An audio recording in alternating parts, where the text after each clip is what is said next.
Thank you so much for joining us today. Can we please come forward so we're more cozy for the conversation?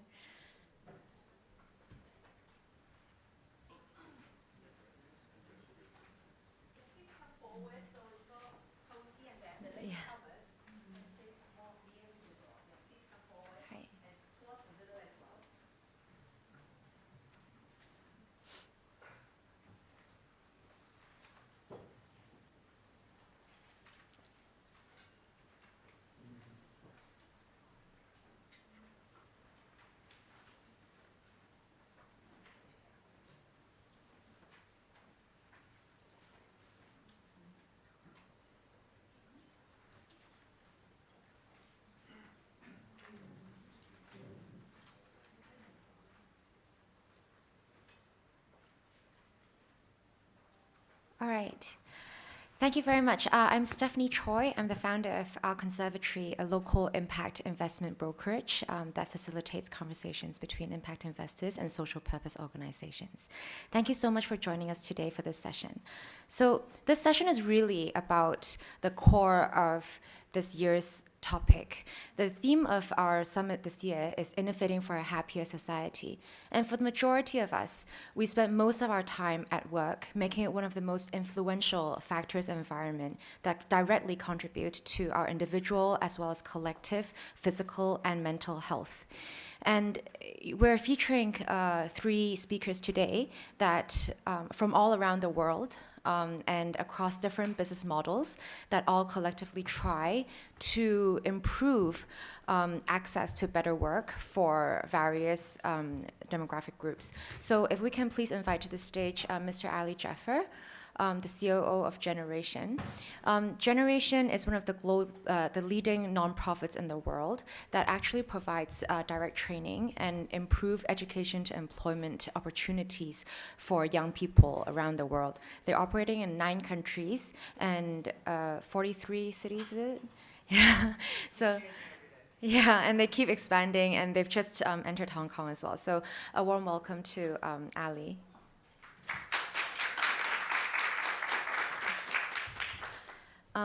The next speaker is Thomas. Thomas is the founder of a social enterprise called Genashtim, founded in Singapore, and he's currently based in Australia, so he's also traveled a long way to join us here today. Genashtim is, they have a very interesting business model. They are a B Corp certified company, and they promote employment opportunities for people of differences as well as refugees through cloud-based online services support. Please welcome Thomas.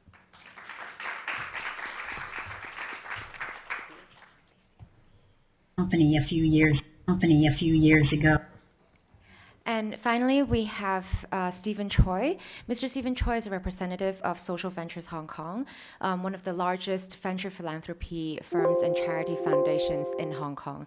And Steven is directly responsible for the Extra Mile project, which is the cross-sector collaboration with Airport Authority to promote minority employment locally. Please. And before we start, we have prepared some souvenirs for our esteemed guests here, so please. Thank you so much for it. Wow.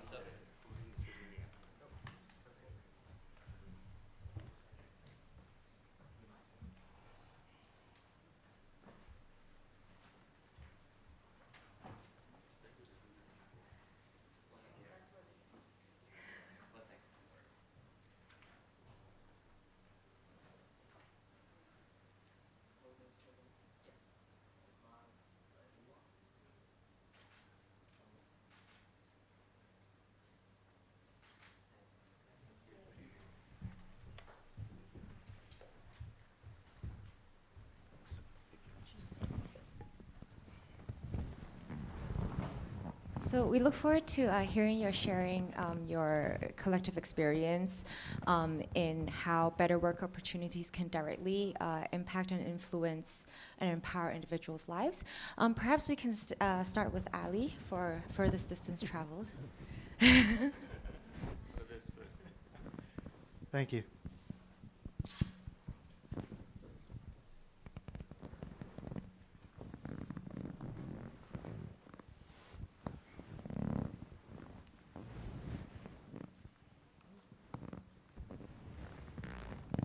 There we go, I figured it out.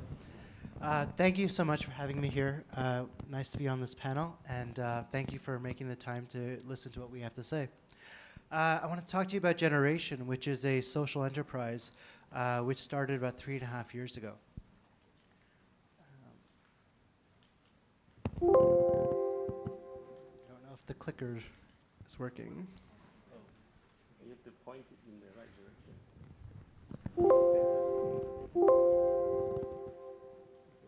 All right, we figured it out. Should we play the video first so I can learn the technology while everyone actually listens?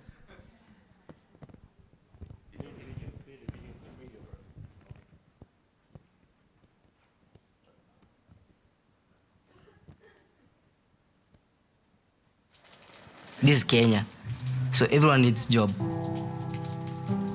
I'm 23 years old, but with a lot of burden on my shoulders. We're a family of 8. Now, currently, I'm the guy supporting this family.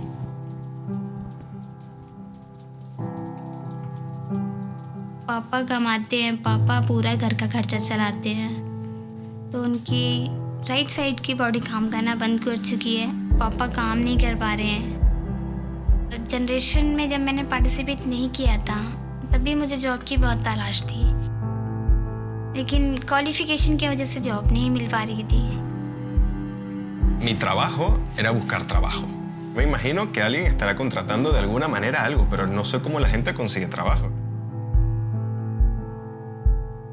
Siempre había trabas, un trabajo igual por lo mismo. O sea, yo decía, no, esto no es cierto, esto no es cierto. Cuando tuve a mi niña, yo sentía como que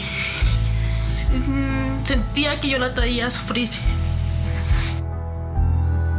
I was going on job interviews and I was not getting called back. I was feeling stuck.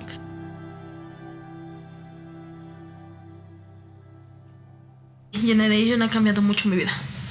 Mucho, demasiado. Now, when Generation came, I thought God now was answering my prayers. I trained just for 6 weeks. I was posted in Old Mutual. I work as a sales agent. Generation team, they perform much better than the rest of the teams that we recruited. Much better. Se nota mucha diferencia en las soft skills que tienen los perfiles. En Guillermo desde el primer momento vimos que tenía mucha constancia, que sabía cómo trabajar en equipo.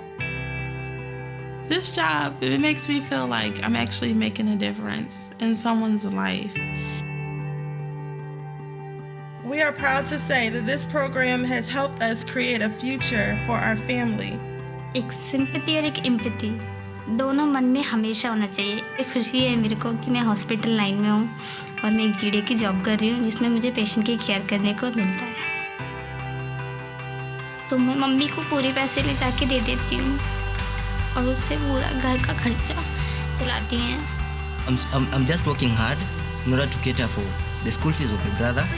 That's my biggest dream, my brother and my sister, so that we can go up to the university level because I know they are capable. Para mí Generation es un paso al éxito. Porque aparte de que te está dando la oportunidad de tener un gran trabajo, te está dando también la oportunidad de creer en ti mismo.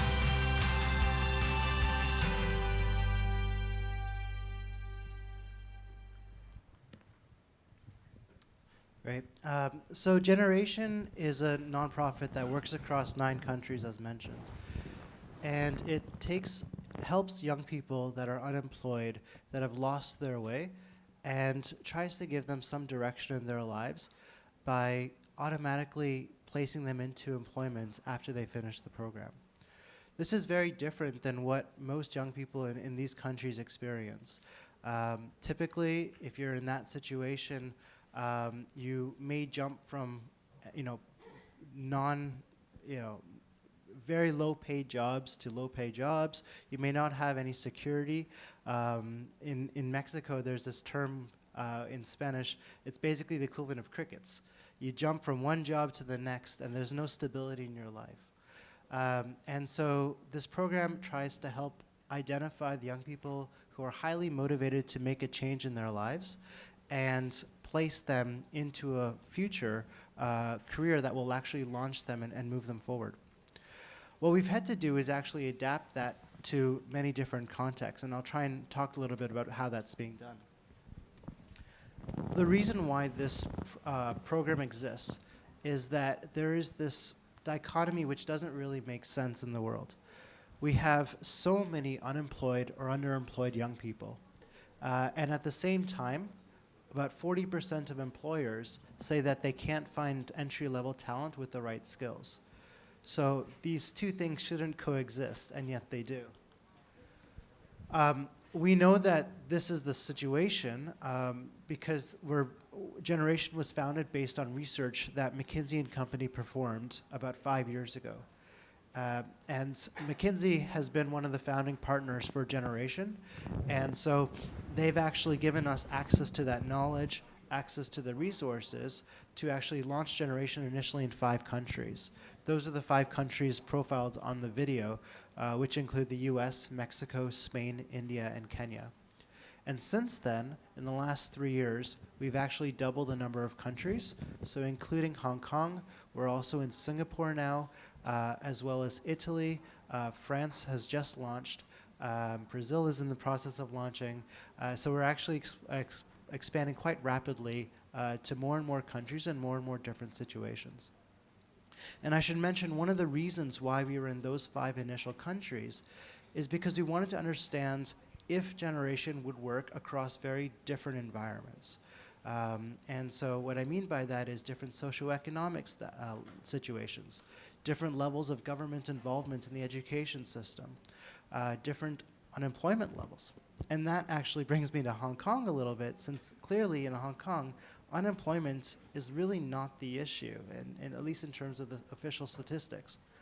But what we really have here is a lot of an issue about individual motivation and helping them find a path that's right for them, that they can actually feel that they can build on. And employers notice this. They notice that they don't want just the labor force that's just warm bodies performing a role. They want people that are going to perform great service, that are actually going to be highly valuable and productive. And so, in a way, Generation's mission is addressing both the concerns of the young people as well as those of employers.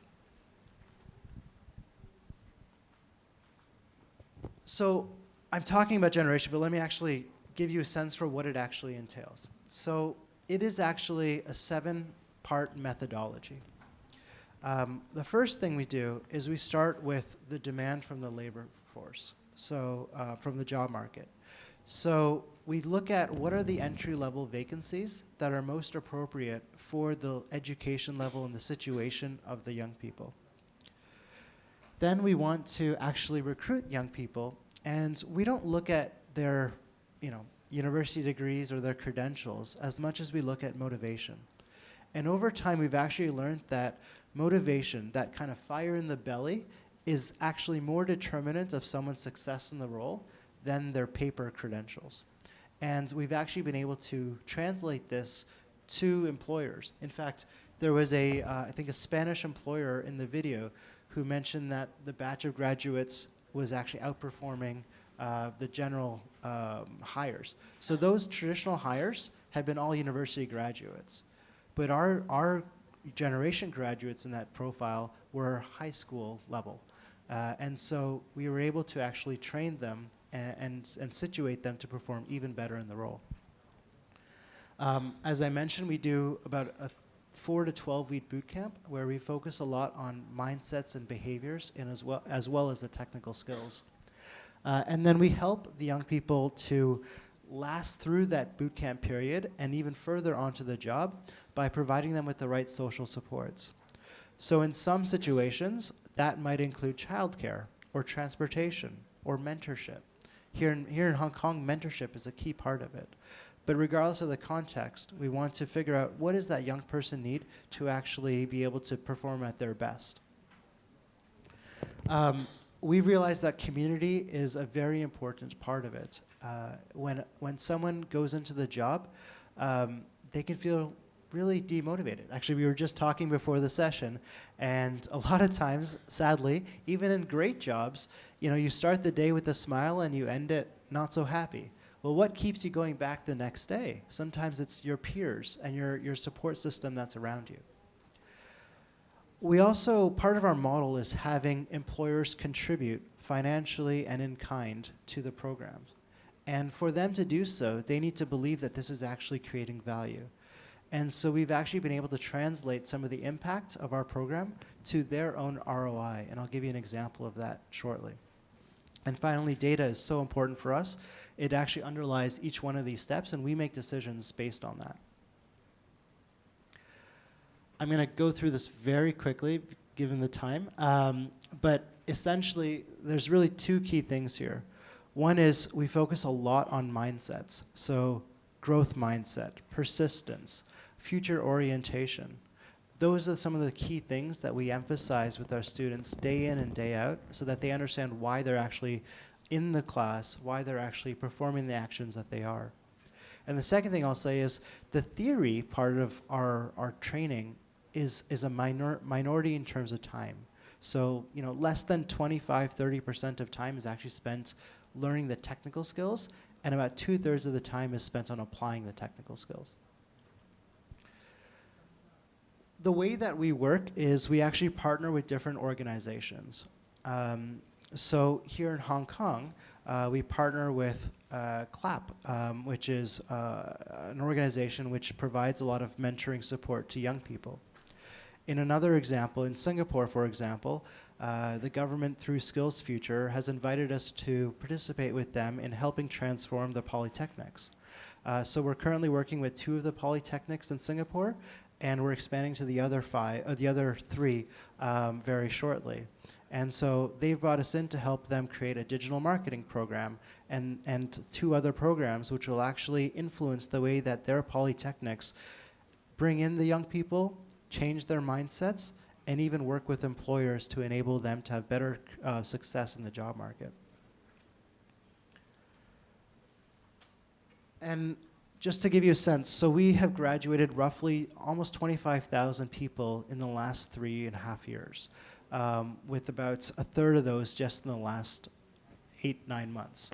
And to get that scale, we have almost 25 different programs around the world. Here in Hong Kong, we have a digital marketing program as well as a customer service program. So let me dive into Hong Kong a little bit just to give you a sense. So we have almost 100 graduates now. We actually just had a graduation yesterday. So we're nearly at 100 Hong Kong graduates now in the past 8 months. And we're looking to triple that going forward in the next year potentially. The job placement is very high, but that's not the main issue here in Hong Kong, as you all know. The main issue is, are these young people heavily motivated to perform the jobs that they need to? And are the employers finding ways to change their expectations about the types of talent that they're bringing in? And so that's really our focus here. And so for the young people, there's examples from our graduates where they're actually choosing jobs that are more meaningful for them. They're traveling 1.5 hours each way to actually go to those jobs. They're showing up every day on time, highly motivated. And the employers are recognizing this.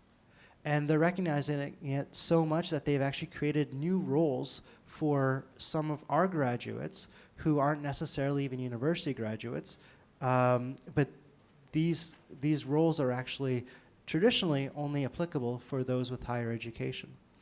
And we see this is one of the kind of key success factors in the Hong Kong situation is, will the employers change their behavior, their rigid criteria, and look at someone from a broader perspective?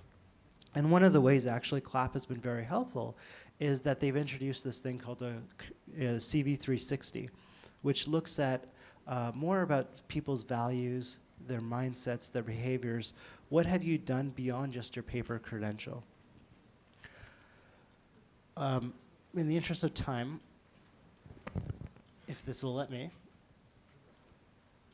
I will skip forward a couple slides. This is just looking at some of the program. Happy to talk through this after the session. I seem to be going backwards and forwards. All right. Okay, thank you. Okay, yeah. I want to skip over this slide just in the interest of time. Thanks. Okay, so how do we actually measure our impact? I mentioned that data is so critical for us.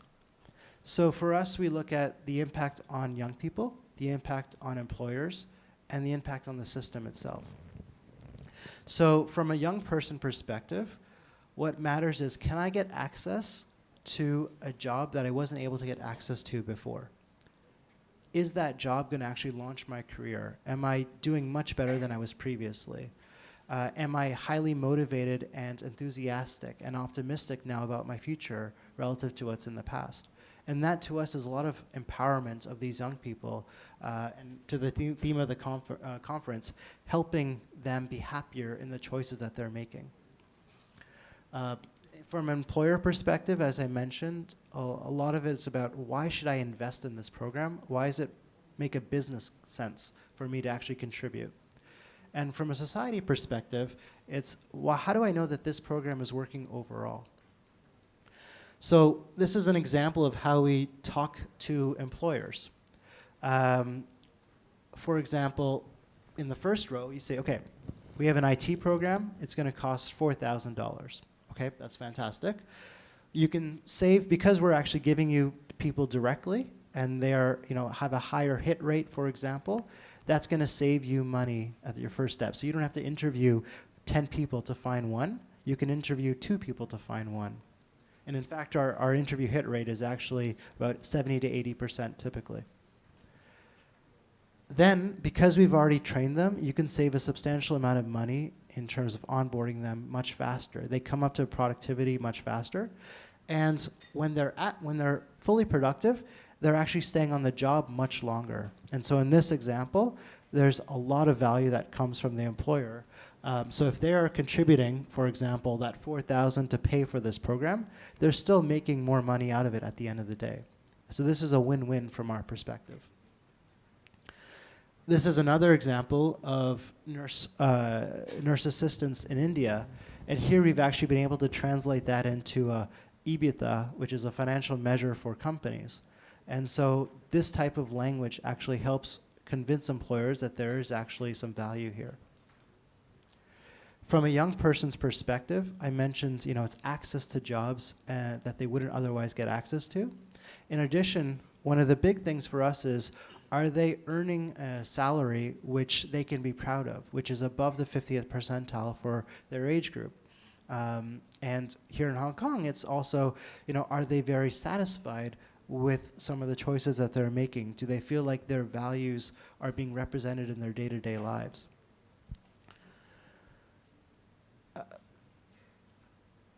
So as I mentioned, we've only been around for about three and a half years now. But because we've launched in so many different countries, with so many different programs, and with 25,000 young people, we now feel like we've got a good set of learnings. And so we've recently published them in the Stanford Social Impact publication, as well as in the Harvard Business Review publication. And so you can read a little bit about Generation in those 2 programs, and also some of our learnings. I'll just touch on one of them here, which is that I mentioned number 5, which was that motivation matters more than degrees. But I want to touch on number 3, regarding value and not just cost. So from a societal perspective, sometimes we think about, hey, should we actually, should the government or funders pay for different programs? And we look at it often on a cost per student basis. But what we don't take into account is the total value that's being generated from those.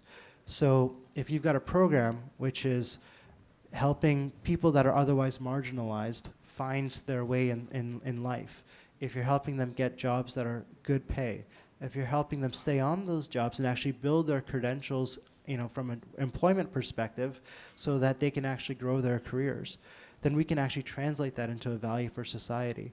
And so we're very excited about the potential for that as well. So I'll stop there. This is some of our plans for 2019, but I'm probably out of time now, so I'll pass it on to my fellow speakers.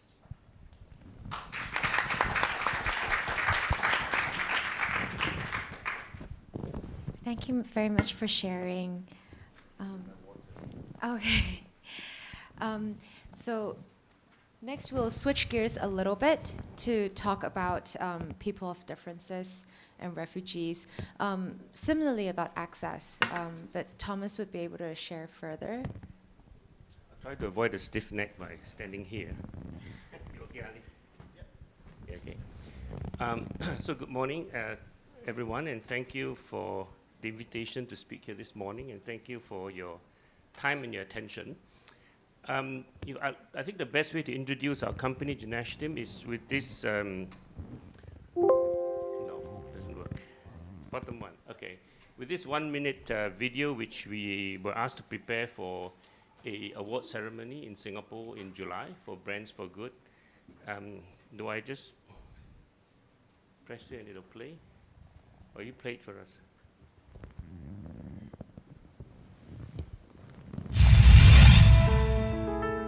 Genashtim is a pioneer for collaborative e-learning. Sorry, we tested this out just now. It worked. Sorry, Ali.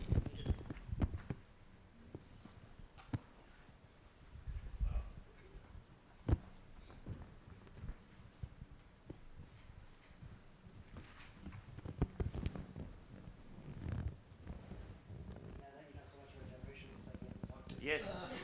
Well, I think that a couple of things which you mentioned were really kind of really ringing in my head. One is motivation over degree. And our experience with attitude is more important, right? Okay. Any sign of the video? Okay. Genashtim is a pioneer for collaborative e-learning in Asia. Representing Cornell University's eCornell since 2008, Genashtim has now the capability to develop its own e-learning programs and help companies migrate their traditional training to effective online learning solutions. By working entirely on the cloud, we have been operating with a minimal carbon footprint and providing meaningful and sustainable employment to persons with disabilities and refugees. For what we do and how we do it, we have been recognized by a number of international organizations, including UNESCAP, the Nippon Foundation, and the Young Presidents Organization. Since being certified, Genashtim has been named Best for the World among B Corps for 3 consecutive years. Moving forward, Genashtim continues to grow the business by leveraging technology and the internet to connect marginalized communities to the global economy.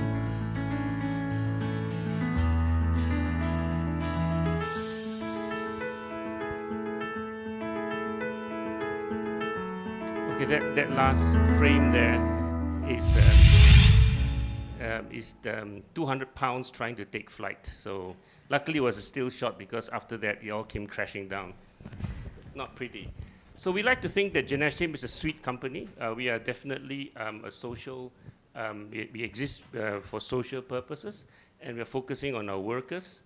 And the way we operate is very friendly to the environment. We leave a minimal carbon footprint. And we are about delivering education and training, leveraging on technology. So today we're talking about employment, so our focus on workers and community inclusion. So we prioritize opportunities for marginalized communities. We have started with persons with disabilities. We started more than 10 years ago hiring people with disabilities. And in March this year, we had 90% of our 80 or so, or 70 or so staff who were people with disabilities. And since March, we started hiring refugees. And today, these are our statistics. Only 5% of our 80 or 90 employees are not from those categories. In future, as shown in the video, we're targeting, we have had discussions with leper groups, HIV-infected communities in Zimbabwe, ex-convicts, women. I'm very, very keen to tackle women under oppression where they are not allowed to study and not allowed to work. We are also quite well balanced gender-wise in the company and have our fair share of LGBT, I never get that right, and even at our management committee level. And as mentioned before, we are 100% cloud-based, and this has been the enabling fact for all our workers, because I would say most of them don't have the ability to actually commute to work. So this provides comfort, safety, and convenience for everybody who works for us, as well as give them more time and attention for self-well-being and family. Especially for the very severely disabled, this is really very important. They spend, I have colleagues who spend 3 hours a day just to do their onesies and twosies every morning. I don't know if going to the toilet, basically. Presently, we have people in more than 10 countries across 6 continents, as far away as Jamaica and Ghana, South Africa, Macedonia, a lot in the Philippines, Malaysia, Indonesia, Vietnam, China. And we like to think that we are inextricably connected and networked. Because of the way we are networked, we can provide superior service to our clients. We operate all our services 24/7. Our customers, so we are quite proud about our customers. As you can see, our customers are mostly multinational companies and government or academic institutions. In Malaysia, we are dealing with several government ministries, including a private university and some government-linked organizations. Singapore, we're really very proud to be doing work for several ministries, education, manpower, and even the Inland Revenue Department. We are just converting their income tax training to online delivery. We even have a university in Costa Rica who's our client, and I've never been to Costa Rica. And the multinational companies are spread across the region mostly. We're of course very proud to have names like McDonald's and Jollibee. People here know Jollibee, right? And of course, Microsoft. And this is what we are most proud of. I would say 75% of them were not aware about the social aspect of our business when they started doing business with us. And I'm pretty sure that more than 50% of them, until today, do not know. And we don't tell them because we feel we don't need to. If they want to know, they can go to our website, go to our CSR tab, where we reveal everything. So a quick testimonial from Microsoft. This lady has since been started her job as the president of Utah Valley University, and a great, great lady who helped us. Can we play that video?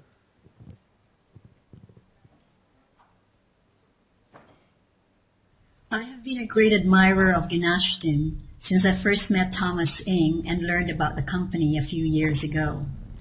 I'd like to talk about 3 things that I love about the company. First is the quality of their work.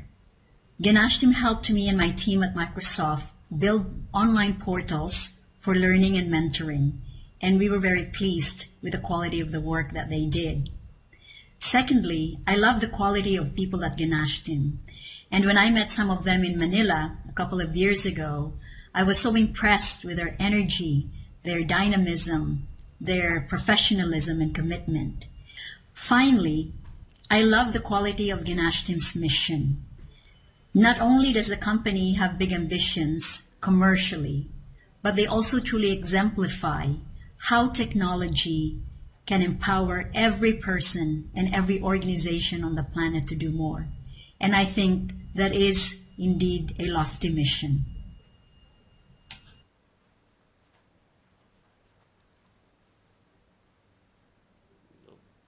Okay, that's the wrong video actually, because there are some pictures of her with my staff, so but it doesn't matter. Next is Guy Rousseau. He's the CEO of Kmart in Target, Australia. I'm going to skip. My name is Guy Rousseau. Skip to where I want to skip to. And I'm the Chief Executive of Kmart Australia and Target Australia. And I've had the great pleasure of working with Genashtim for over 10 years. Okay, since we can't skip, I'd just like to tell you that since Guy was involved with our company, he changed his advertising in Kmart and Target. because he suddenly realized that disabled people are just like normal people. They can earn money and they can spend. And he felt that he was missing out on 15% of the market. So I wanted to show you some slides of the target and came up advertising, which we call now inclusive advertising. And his business has actually improved because of that. Because they are children and their parents who look at advertising and say, this doesn't apply to me. You know, my children are in wheelchair or in calipers or, you know, or autistic, you know. So I'm sorry that didn't work out with technology. So next, meet some of my colleagues. First is about Kim Soon. Kim Soon is really one of my favorite staff in the company. He's based in Malaysia. He had a car accident which split his skull open, and so he ends up quite severely disabled. You can see him, he can only type with a chopstick taped to his wrist. Let's see whether the video goes. Okay, sorry.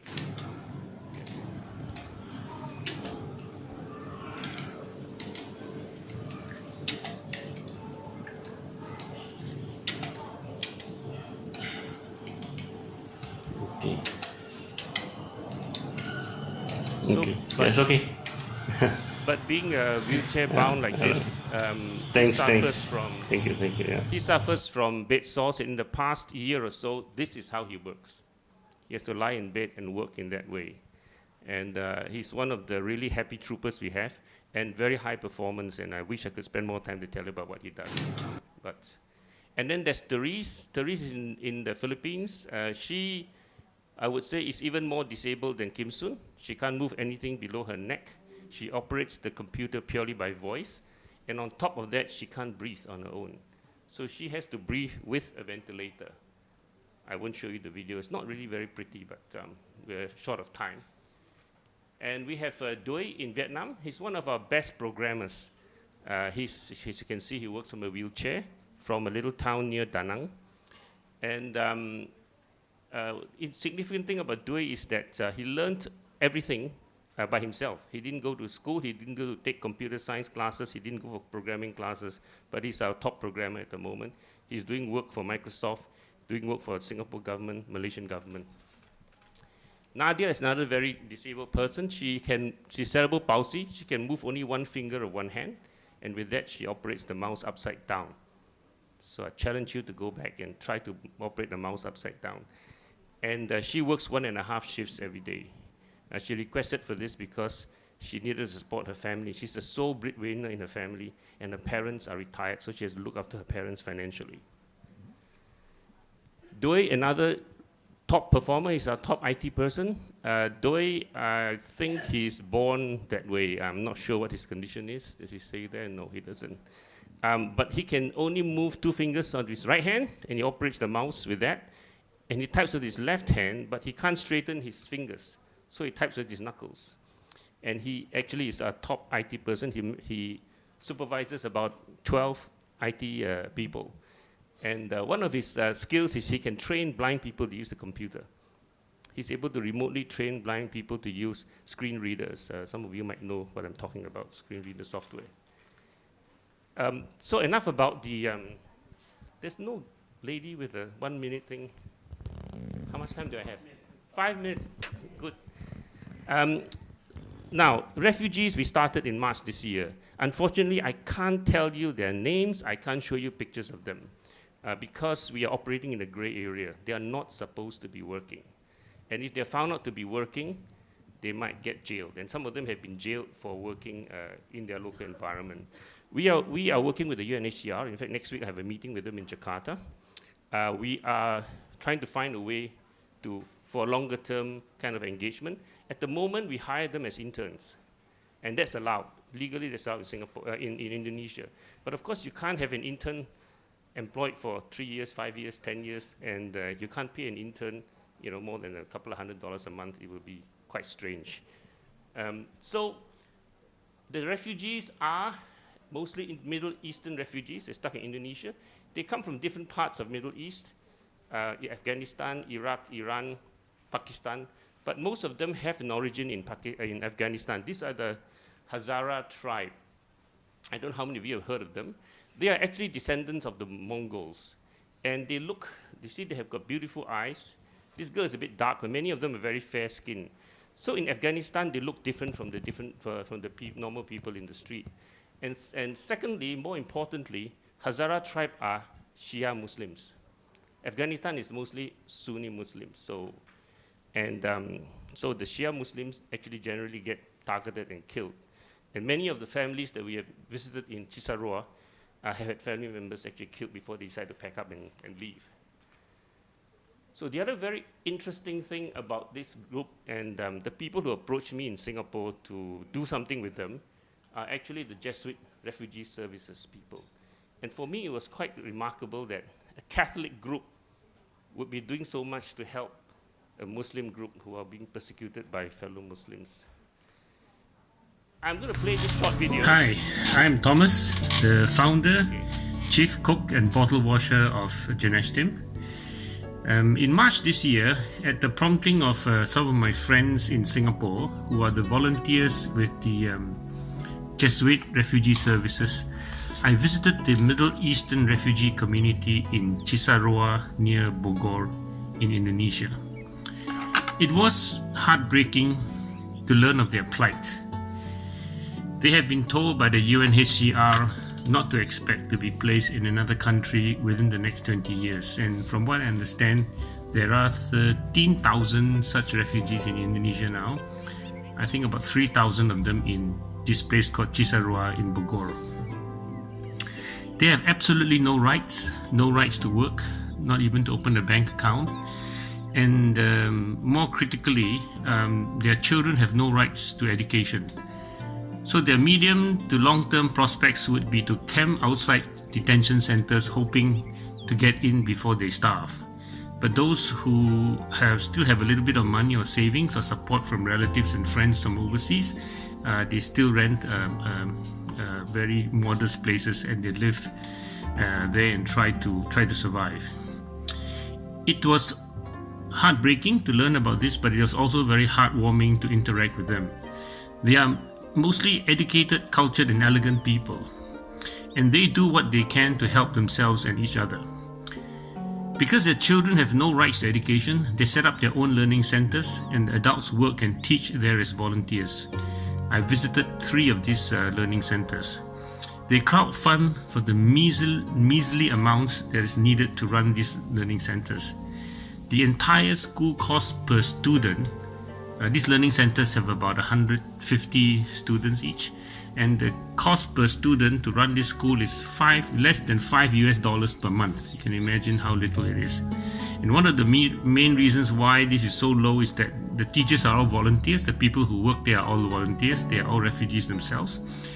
The teachers, they are paid $7 a month as transport allowance. This means that they are out of pocket to do this because they cannot pay for the transport allowance with this amount of money. So this is clearly unsustainable. So at Genashtim here, we decided to start and adopt a teacher campaign so that these volunteer teachers can get fully reimbursed for their cost to commute to and from school, plus get a decent meal at the end of the day. So it's not about paying the teachers a salary. It's about paying their expenses so that they can work and teach and at the end of the day have a meal. It is really amazing how much can be done with so little. Genashtim has also funded the building of an additional classroom in one of the learning centers because there was a wait list of children who needed to join classes. We are also in the process of raising funds for tablets to be used at these learning centers. One of the major costs for these learning centers is the copying of books for the students. The tablets, which we expect to stay with each student for at least 3 years, will not only reduce the cost for the learning centers, but also will dramatically improve the learning outcomes for the children. If any of you have any... Okay, skip. So very quickly, in conclusion, since March, we have hired more than 20 of the refugees as our permanent staff. They are doing fantastic work. Like I said, they are doing work for the Singapore government and all that. So great workers. We have another 6 to, I think, maybe 10 now as freelancers. And we built the additional classroom. As you can see, that's our classroom there that we built. And then we actually, since October, we have provided the 40 tablets for the pilot group of students. You can see there's some of them. And it works well. We are targeting 500 tablets for next year if they prove that this can help the outcome for the children. So this adoption program, right now, I think we have 45 teachers being adopted already from people around the world. So in conclusion, I'd like to just mention that Genashtim is not a NGO, not a non-for-profit. We are purely for-profit social enterprise. We have never received any donation, grant money. We don't have tax exemptions. We work for every penny that we use to pay our people. And what we do is we don't go and beg for money. We go and beg for work. Just give us work. Thank you very much.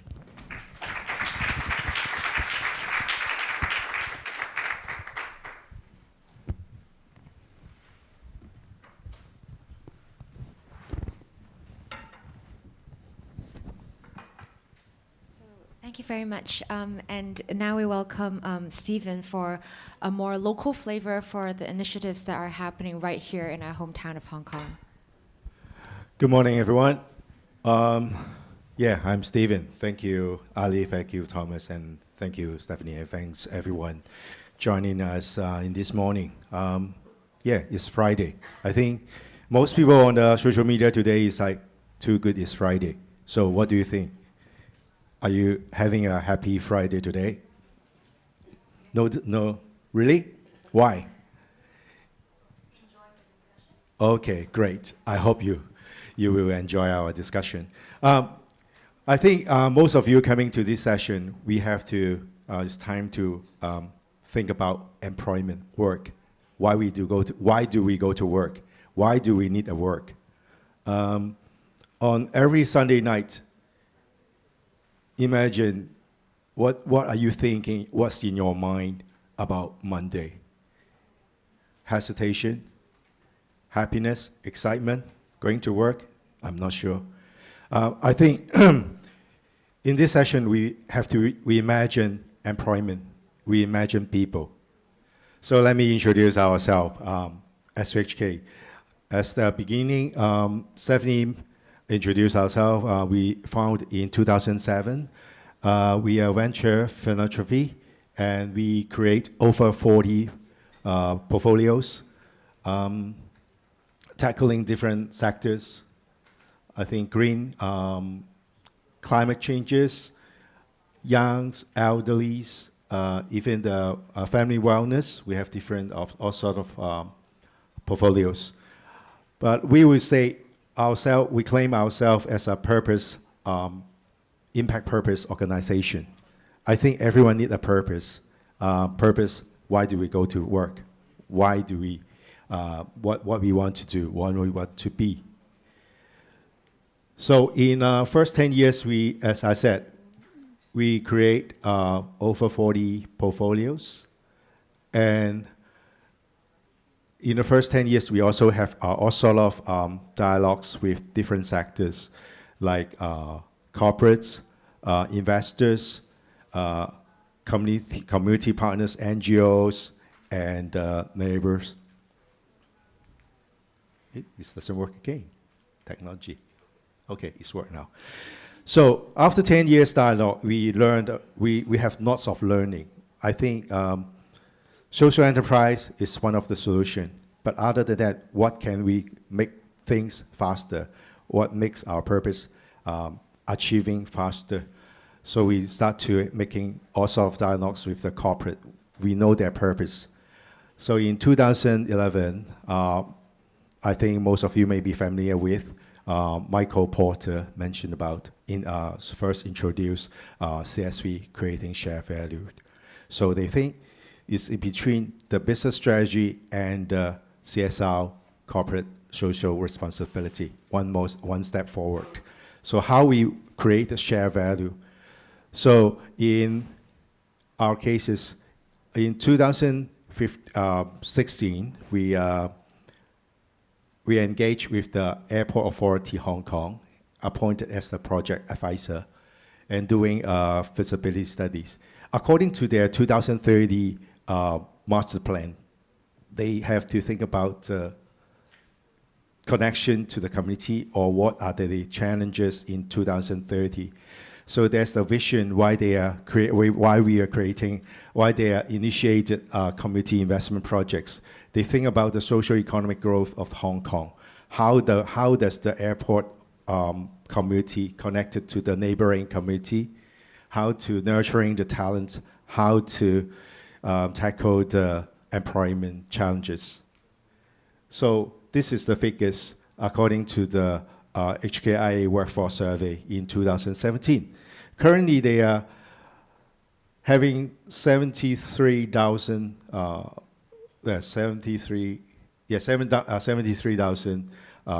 jobs to operate the airport right now.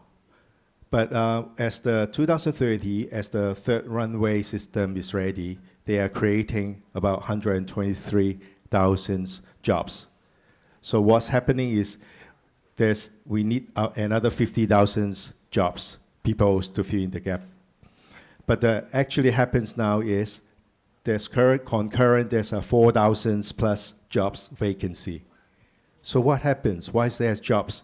As Ali earlier mentioned about Hong Kong, we don't have any employment issues here.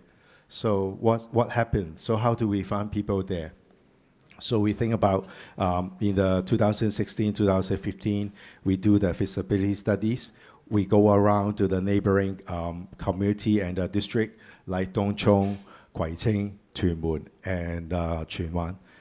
Also of this area, we talk to the business partner in the airport community, and we talk to the NGO, the community partners. We learn from them what happened. So we've come up with some ideas. So afterwards, we propose, we submit the feasibility studies to the airport authority and come up with the ideas of extra mile projects.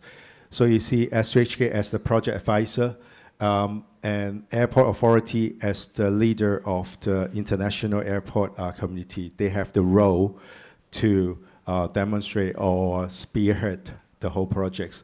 We have also helped them to engage with 20 business partners in the community, included some airlines and some catering services, whatsoever, aircraft maintenance.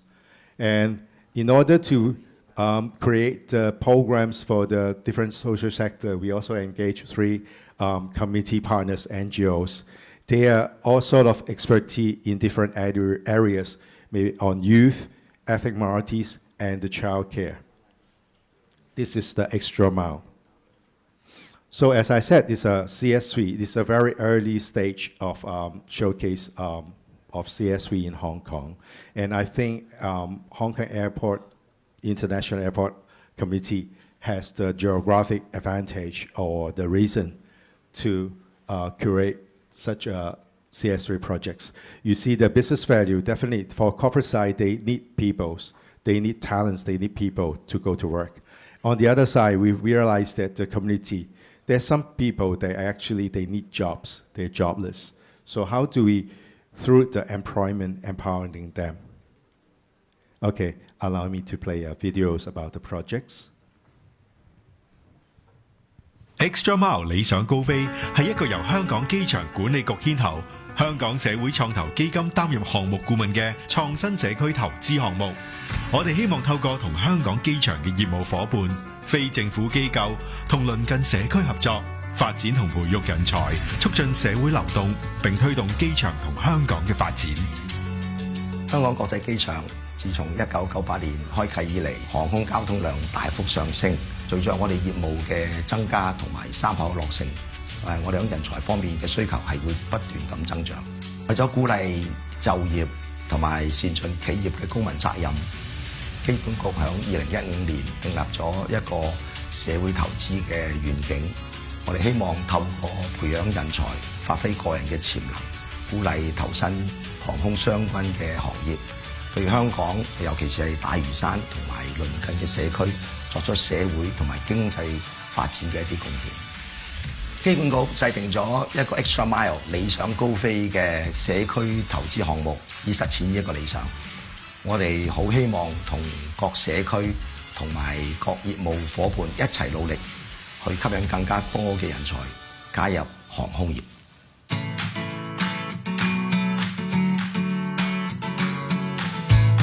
Extra Mile 社區投資項目係一個非常重要嘅社會創新實驗，亦都係香港講 Creating Share Value 一個重要嘅案例。Working Holiday at Lantau 為年青人提供1年嘅工作同共住機會，透過唔同嘅體驗同社區探索活動，幫助佢哋探究未來嘅工作路向。The Pioneer 為非華語人士提供1年嘅工作機會同職業規劃，幫助佢哋融入工作環境，成為未來嘅團隊領袖，亦協助參與業務夥伴締造一個共融嘅工作環境。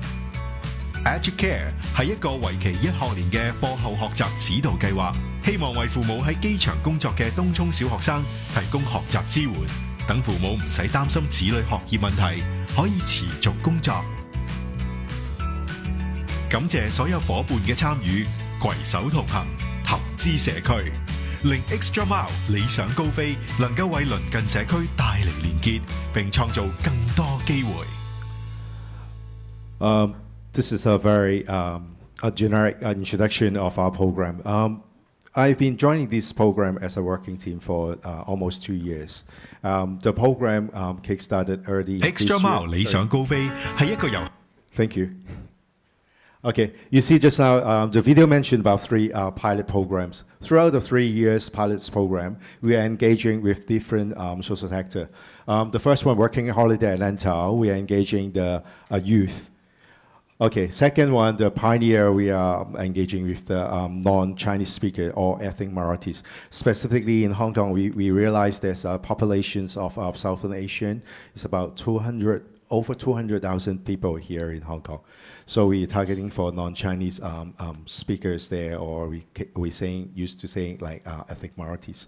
And Educare, we're trying to helping the parents working in the airport community. So we have a tutorial or educational support program to those parents working in the airport. Okay, this is the quote from Michael Porter. It's mentioned about the millennial. I think some of you maybe have a kid at home, and also maybe some people from the HR. Nowadays, how we communicate with the millennials, or as Ali say, how do they see the work? Why do they do work? It's because of the wages, a salary? No, they're finding the purpose. They find the goals. What's the social value? What's the corporate culture? So throughout our program, it's a 1-year program for the youth. We are targeting to the youth is from age 18 to 25, less than 3 years working experience. Initially, we are targeting for those non-degree holder. But throughout the program, we realized that there's other needs for the degree holder as well. As Ali said, they are looking for the purpose. They try to experience the world. When they go to workplace, they are lost. So how do we help them to communicate? How do we help them to find their career path? So they have 1 year work placement plus mentorship with their senior in the office. And also we have providing accommodations plus some subsidies for their learning, and there's an exploratory program throughout the year, let them get to know the community. So for the first year, as we said, we try to act small and think big. I mean, every pilot program needs to act small. We recruited 8 participants. They living in 2 flats as co-living, and we engaged 5 business partners. For 8 participants, they work as flight attendants, or ground service, or even VIP lounge or aircraft maintenance. This is 1 year working program. Of course, if they are happy with their work, the employer is so happy to keep them there as a permanent staff. And as well, you see the exploratory program, so far we have do some volunteer service at the community, and outbound training is coming up. And before that, we go to the sunrise hiking. This is something we think of, like nowadays, the millennial or the younger generation talk about work life, or how to demonstrate the lifestyle, how to work life in their day-in-day work.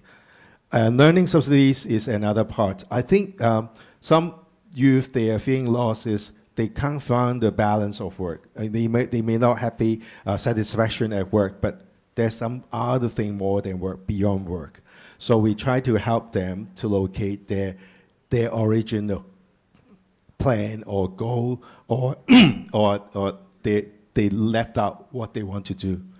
So there's an annual project. It's pretty interesting because throughout the 12 months working or co-living experience, we want them to think about, do some reflection, individual, how do they find themselves, there's changes, and also the group projects, they are working on something about the airport or for our community, how to engage youth. There are some interesting proposal. So this is how we found the changes for the participant. We realized that some participants, they have a better career planning. They understand what they want or they don't want. And they have a better understanding of the community. And the changing life pattern, I mean, especially quite interesting for the co-living. For the young adult, it's quite surprisingly, it's the first time they are living by themselves and living with the others, with peers. The first time they do look after themselves, and their parents are worried. Okay, they don't cook. So what happened?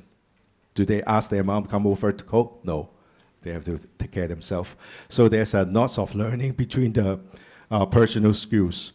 And we realized that the co-living is one of the interesting parts in this program.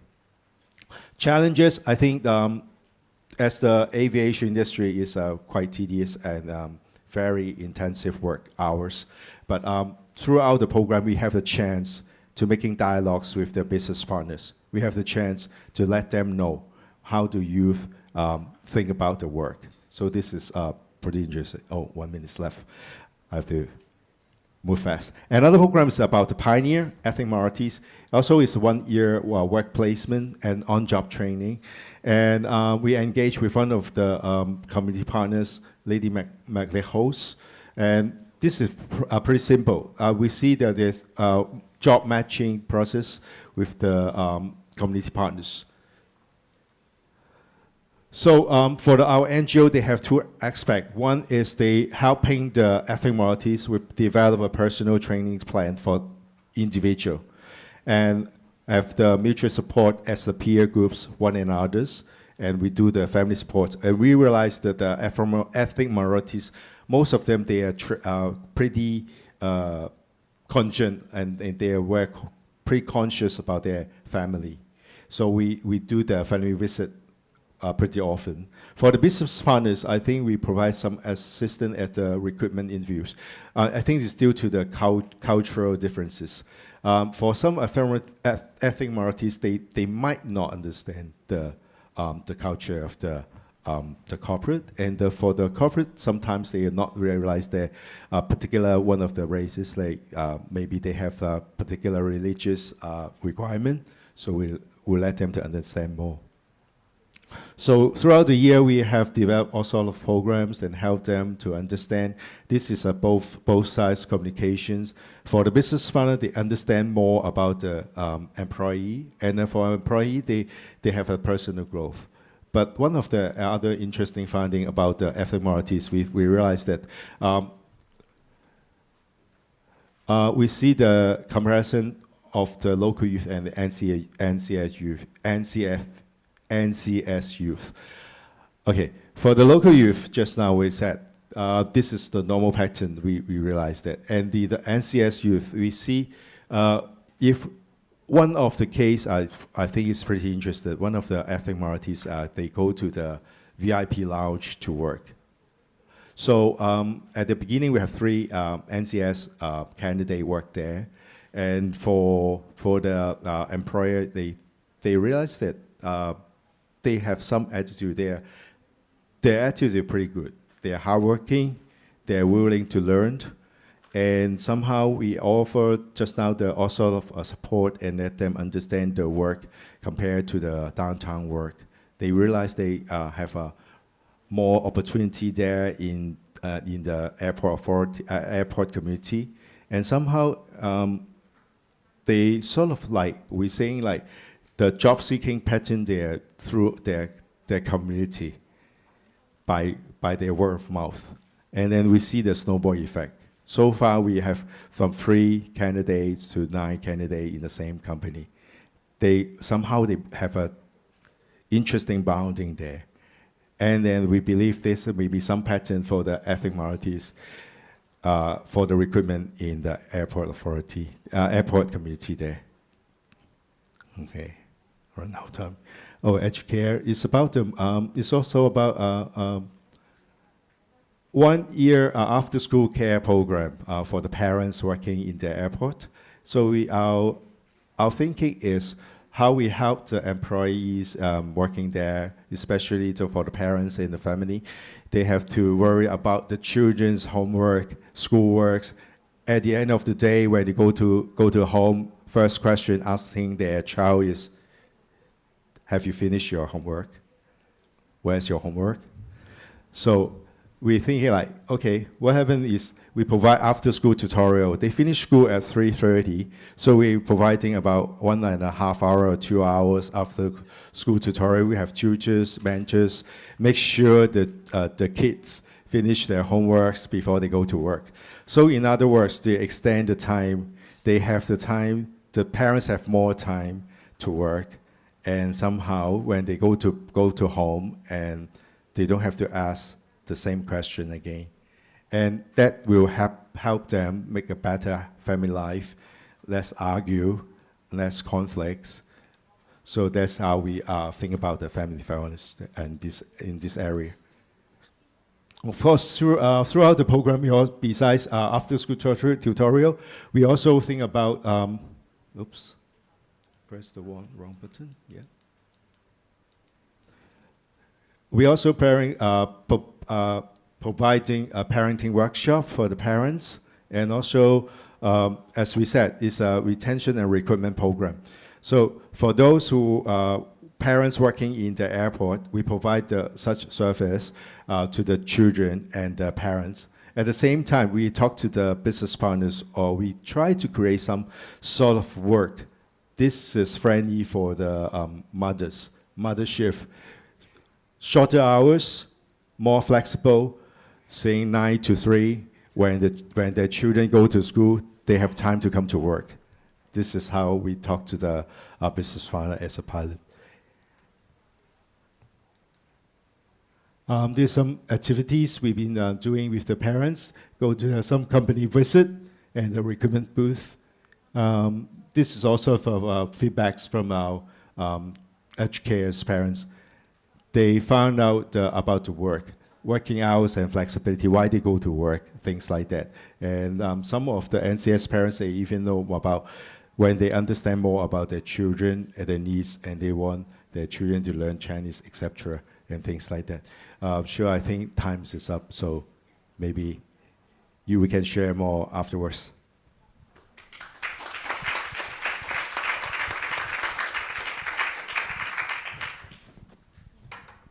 Thank you so much to all 3 speakers for sharing their experience and the meaningful, inspiring work that drives their organizations. So since we're actually running a bit tight on time, so perhaps I can start off with one question first, and then we'll open to Q&A.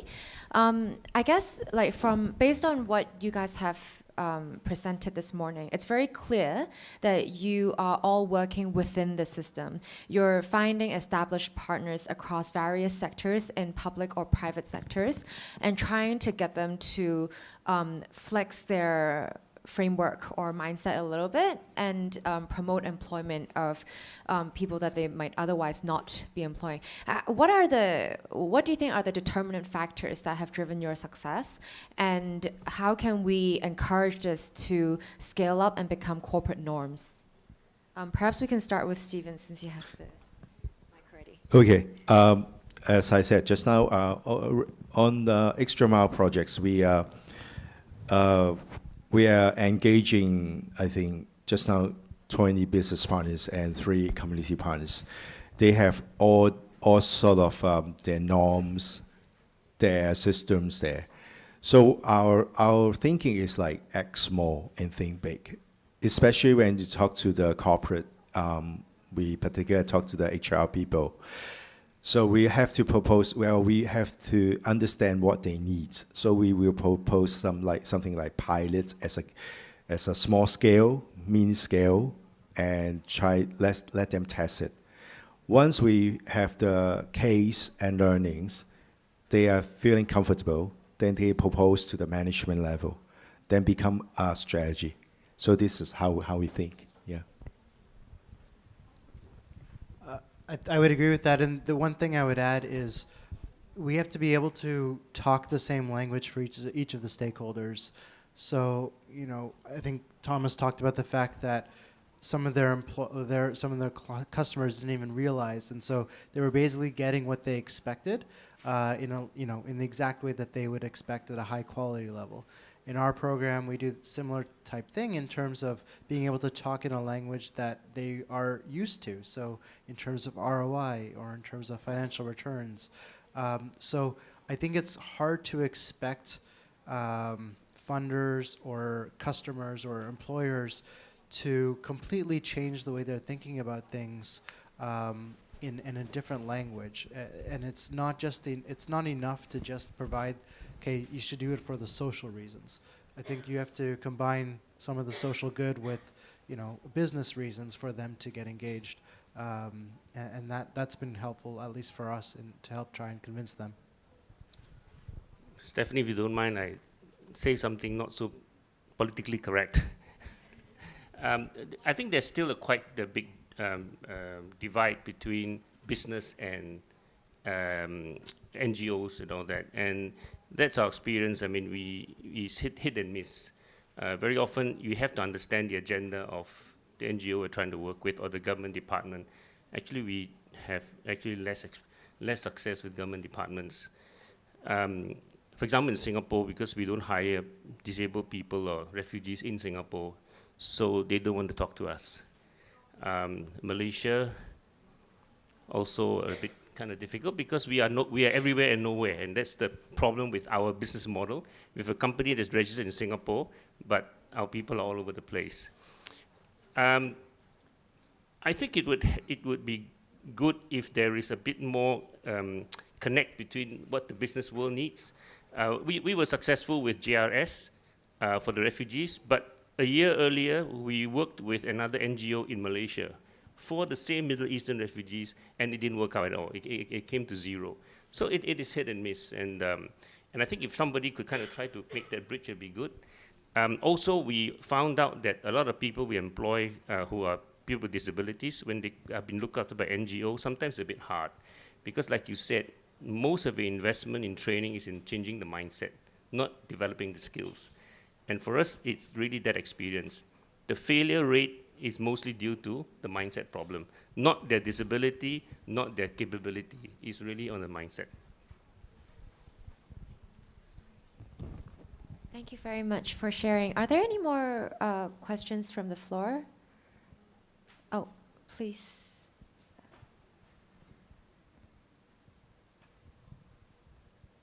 Please introduce yourself as well before you ask the question.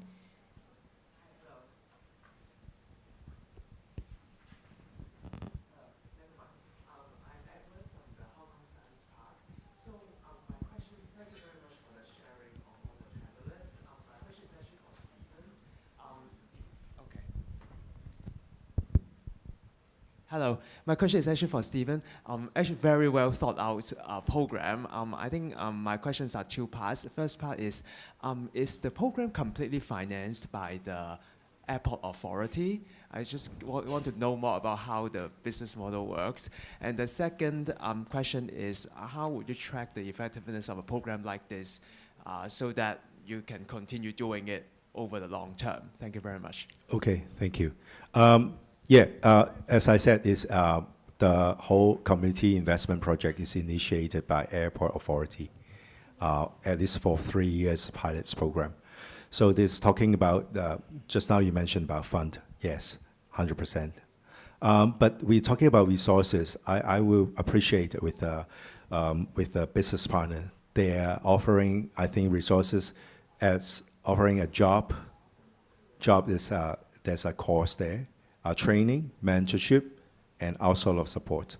And I think this is what we're talking about. Regarding for the measurement, as I said, as we start up with a small scale. So I would say the first years are learning years. We, as a small scale program, is good. We have the chance to understand and get to talk to the individuals. For the working holiday, we have 8 participants. And for the Pioneer, we have about less than 20 participants so far for the first year. And Educare, we have about 30 children. We visit every families. We have the dialogues. We talk to the participants. As well, we also talk to the community partners. We understand how they used to definitely, as I said, their expertise at the youth engagement, ethnic minority engagement, or child care. But how we help them to go extra mile, talk to the corporate side. As just now Thomas said, they get to understand more the business world. At the same time, for the business, they have to get to know, as we said, it's a community projects. They have to get to know the people. So the whole program, the idea of the whole program or the projects is about people. So we have the chance as start small. So we get a chance to talk to individuals. So we start with big scale. I don't think that will be causing a lot of resources to talk to individuals.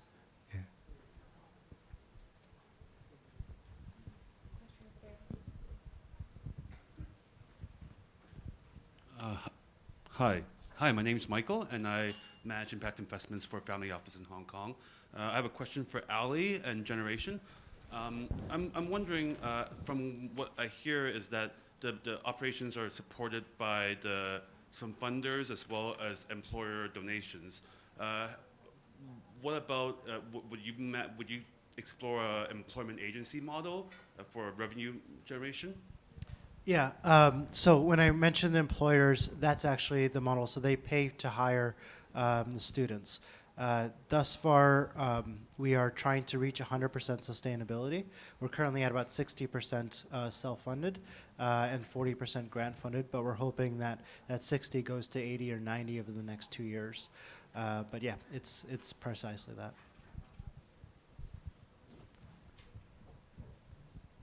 Thank you. I'm Jamie. I want to ask 3 of you about your opinions about the problems that are faced by current Hong Kong's young people.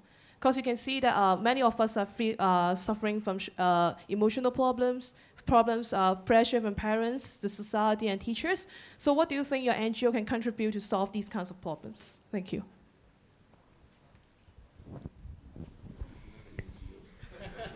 Yeah, neither do I. I'm not NGO as well. Yeah. How do we solve the problem? I think, as I said, no one single solution can solve all the problems. From our experience, first 10 years, we have tackled we try to tackle different social issues by every small act. Okay. Just now you mentioned about the youth frustration, teachers' problem. There's a very complex and complicated issues. So as Educare, we have tackled for example, for Social Venture Hong Kong, we have Playtile. We have 3 streams. One is about the education, holistic education.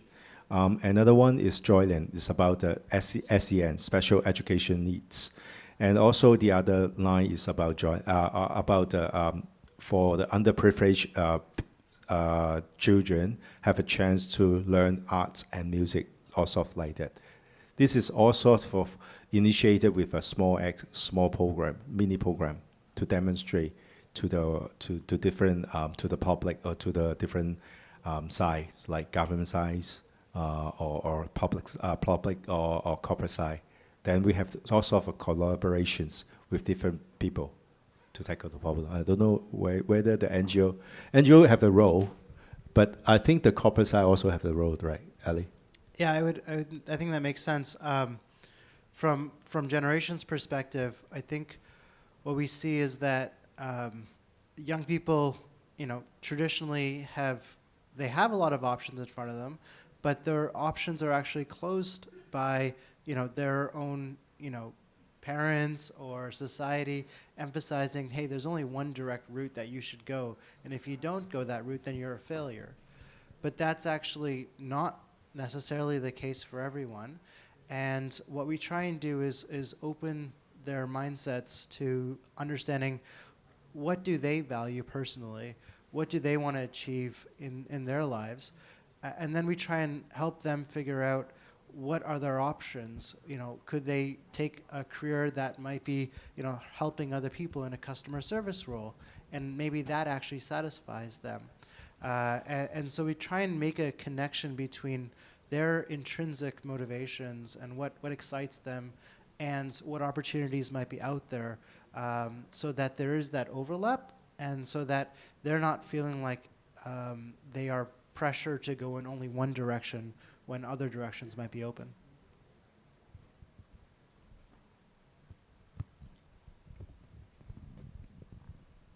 Any other questions? If not, maybe one final one from me to wrap things up.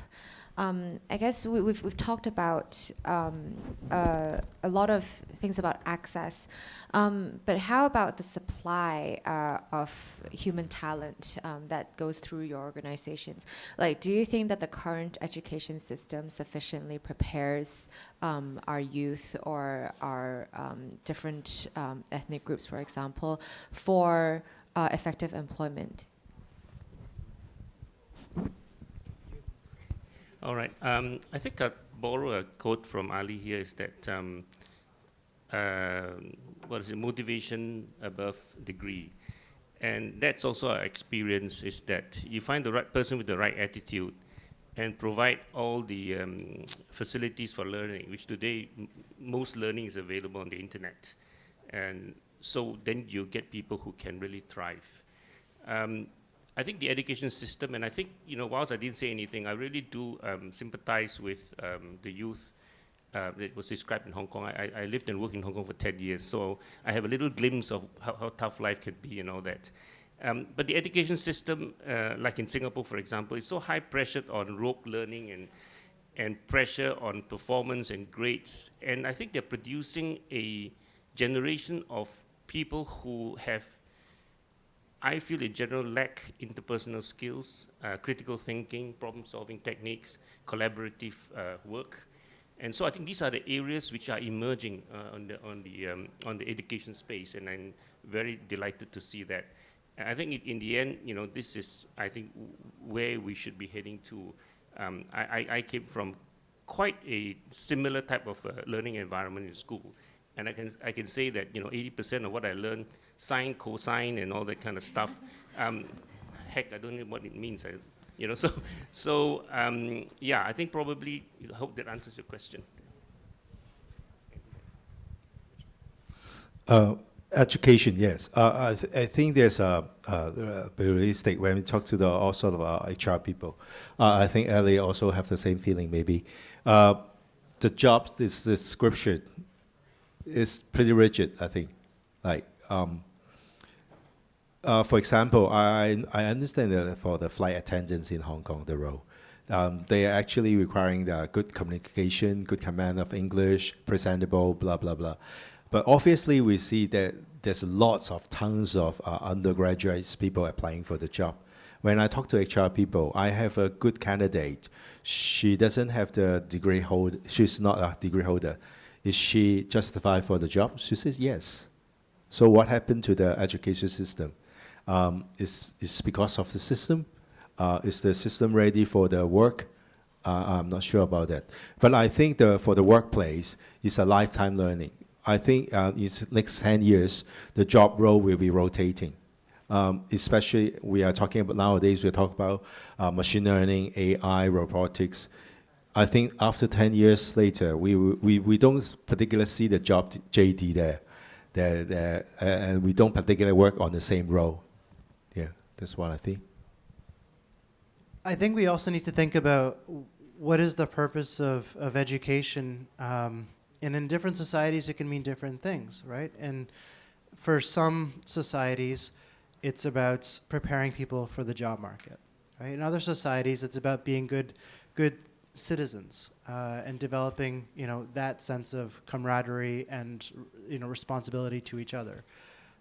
In other societies, it might be to find yourself.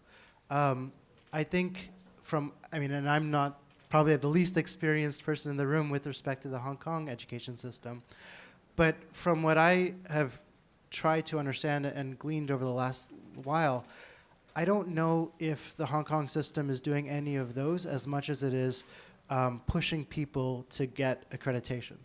And I think if we don't necessarily tie that to any of those other three reasons for pursuing education, I think then that's where the system starts to get broken down. So I would kind of take a step back and say, yes, we're in this kind of cycle, this rat race, but what is driving that? What do we actually want the system to help our society achieve? And if we can't identify which of those three or multiple of those it should be, then I think that's where we might want to start.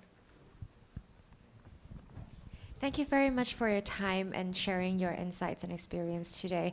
And thank you very much to the audience for your time and patience. I guess that's a wrap up. And if there are any other issues, please feel free to approach us after the session. Bye-bye.